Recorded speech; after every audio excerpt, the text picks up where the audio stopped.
Why did we start building that flow? What was the moment, Riley, I think, that you realized the status quo was not working? The spreadsheets were not functioning properly.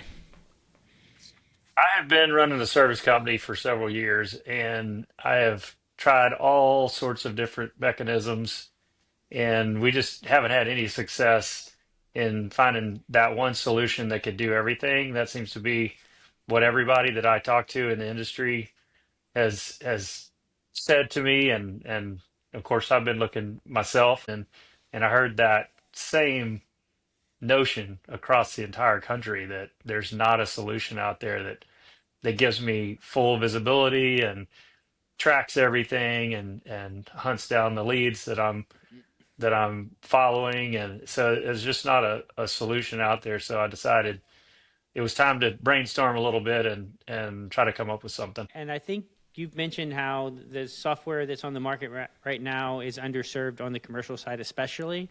Is it the relationship management side of it where you're finding most of the cracks, causing the kind of problems you were just describing? Yeah, it's not really the relationship management. You can call and check in on customers and see how they're doing and get feedback pretty easy.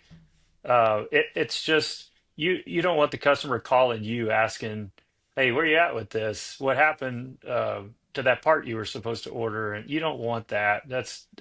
To us, that's a disservice to the customer to make them call and ask. So having those reminders and things that manage your work orders and your parts and having that interaction, not necessarily automated, but just to remind you to call your customer and update your customer. That's what they're looking for is an update, and you can make all your customers happy if you can keep them updated.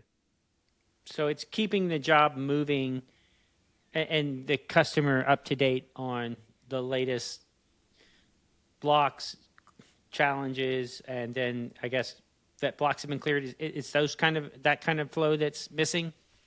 Yes, yes. At the end of the day, they just want to know when it's going to be fixed, and when you can't tell them because you've got two or three things blocking the road or the path ahead, that's you want to tell them what your hurdles are. They'll understand if you can explain to them and you can track them and update them along the way.